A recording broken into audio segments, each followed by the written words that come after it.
देश में बड़े नोट को बंद करने के पीछे का गणित क्या है। इससे पहले जब नवंबर 2016 में देश में नोटबंदी की गई थी, तब भी 500 रुपए और 1000 रुपए के नोट बंद किए गए थे।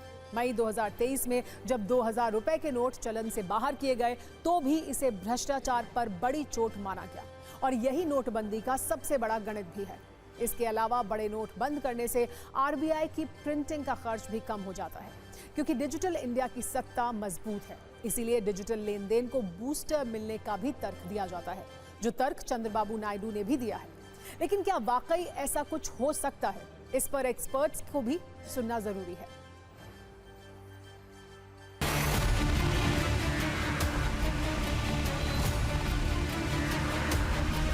का नोट खत्म करने का जो प्रस्ताव आया है, मुझे लगता है कि ये करेंसी सर्कुलेशन को कम करने के लिए, मुद्रास्फीति को कम करने के लिए सहायक, और जिस तरह से डिजिटल करेंसी की तरफ बढ़ रहे हैं, आप देखिए शायद ही कोई अब जो है बैंक से रुपए निकालने की जो दर है वो 90% तक कम हो गई है। शायद ही कोई एटीएम जाता पैसा नहीं, everyone is using UPI and credit card transaction. तो अगर इतने सारे ट्रांजेक्शन ऑनलाइन हो रहे हैं तो मुझे नोट की ज़रूरत महसूस नहीं होती है। और अगर 500 का नोट हम कम कर सकते हैं तो हम जो है देश से करप्शन भी कम कर सकते हैं। तो करप्शन कम करने का, मुद्रास्फीति कम करने का एक बेहतर हथियार हो सकता है 500 नोट को बंद कर देने का, वो भी तब जो हमारे पास यूपीआई जैसा बेस्ट ऑप्शन।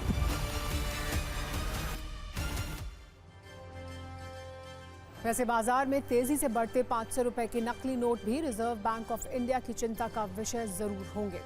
वर्ष 2020-21 में देश में 500 रुपए के 39,453 नकली नोट पकड़े गए थे। 2021-22 में 500 रुपए के नकली नोटों की संख्या 76,669 हो गई थी, जबकि 2022-23 में और भी ज्यादा इजाफा हो गया था इसमें, जब देश में 500 रुपए के 91,110 नकली नोट पकड़े गए थे।